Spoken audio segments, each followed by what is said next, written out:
From the most innocent of cat photos to the deepest, darkest pits of edgy humor. Fucking hell, not 4chan. The internet has been invaded by an unstoppable force known as memes. These giggling gifs and cultural cooks have weaseled their way into every nook and cranny of our digital lives, spreading like a honey so smooth horny bees would travel from far and wide just to donate to its Twitch streams. I'm Forgotten Legends, and today we're diving balls first into the chaotic and oftentimes hysterical world of internet memes.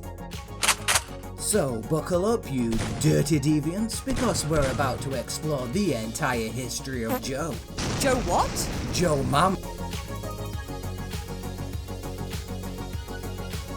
Before we can traverse the weird world of internet wonders, we need to pin down what a meme is. Coined by none other than professional fedora and self-proclaimed cleverclogs Richard Dawkins in his 1976 book, The Selfish Gene. According to him, the term meme refers to an absolute unit of cultural transmission. But let's be honest here, old Richie Religion Roaster probably never envisioned his academic coining would be bastardized into such an onslaught of pixelated puns and the debauched funnies we've come to know and hate. I don't know what you heard, but this show ain't free. Nonetheless, the digital landscape embraced the term with open arms, and thus the modern internet meme was born, kicking, screaming, and craving the sweet taste of viral fame. Sweet tasty depression. Before going on, I feel like it's worth mentioning the meme before memes, or as its driving license says, Meme Daddy. See, before we had the trash you filthy fucking normies call memes, there was the notorious graffiti character Kilroy Was Here. This enigmatic doodle depicting a big-nosed, bald man Your face is the stuff of nightmares. peering over a wall, You're haunting. could be found scrawled on walls, ships, and even equipment by American soldiers during the Second World War. Does he know we aren't American? Shut the fuck up, Hans. Little did they know that they were in fact pioneering a meme epidemic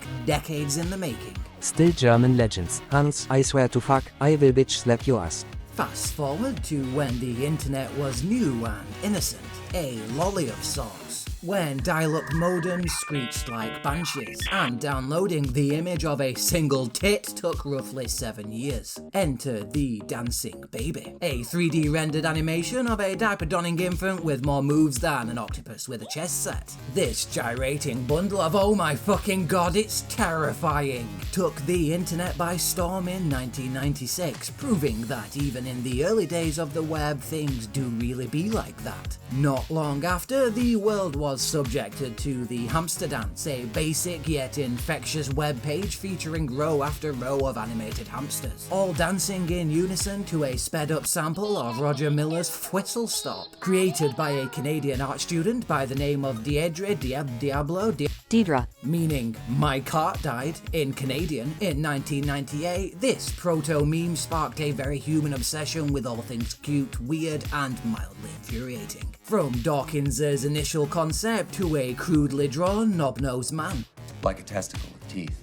The stage was most definitely set for an explosion of digital shit postering. As the new millennium dawned and rogue toasters started frying our testicles en masse, the internet's fascination with the weird and wonderful only intensified. The early 2000s saw memes spreading like the legs of an eagle in the presence of a mere $20. Suddenly, message boards and forums had become breeding grounds for viral content. Memes, it seemed, were now the unruly children of the internet. One iconic meme from this era was the "all your base are belong to us," a phrase so horrifically butchered it could only have originated from a hilariously bad translation of the 1989 video game Zero Wing, meaning no fucking wings in Japanese. Is that true?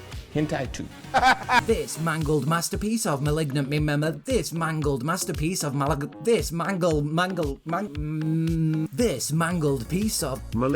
memery quickly became an internet sensation, as users gleefully slapped the phrase onto images, remixes, and even parodies. 2003 then rolls around and the hypnotic badger I'm a ferret, you fucking cunt. animation is currently burrowing its way into our collective consciousnesses. Motherfucker. This bizarre earworm featured an endless loop of badgers dancing to a repetitive tune, interrupted only on occasion by the appearance of a mushroom and a snake.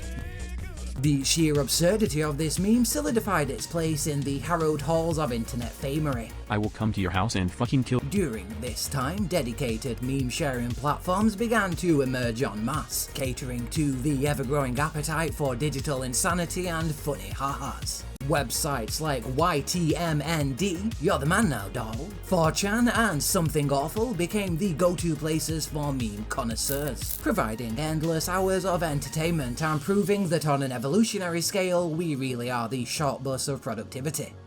The anonymity offered by sites like 4chan in particular also allowed users to push the boundaries of humour and good taste. No longer confined to obscure corners of digital shame, our babies were evolving into a form of communication so twisted you could coil it up and call it a viper. As the Oh shit, this is how it happens, this is when I die recording a video. As the late 2000s came harder than a Minecraft YouTuber passing a school, the internet reached what I'd like to call peak meme mania. With the meteoric rise of social media, memes were now spreading fast. Too fast. Platforms like Facebook and Twitter became fertile grounds for meme propagation, turning even the most mundane of internet users into meme-slinging dipshits. Worse, a few boomers even managed to infiltrate the culture, thus doing what they do best. No, not dying, they ruined it. To balance this out, this period also saw the birth of the infamous advice animals. A wide collection of image macros featuring various creatures doling out questionable guidance and ever so relatable quips. He's white. And we're white too. Lamau. From the sardonic musings of Velociraptor to the utter fucking smugness of Foul Bachelor Frog, these anthropomorphized critters became staples of the greater memosphere. If you thought the internet had reached peak weirdness with bopping badgers and incel-esque frogs, hold on to your fucking Elons, because lolcats are about to claw their way to the tippy fucking top. These captioned pussy pics, 1 part poor grammar, 2 part single mother on Facebook spelling, took the growing internet by storm. Meanwhile, Chuck Norris facts subsequently emerged as a testament to the internet's collective obsession with the sheer weight of the action star's mammoth balls, creating a cult following for the actor and his alleged superhuman super penis. Sites like Reddit and Tumblr, Reddit's undiagnosed cousin,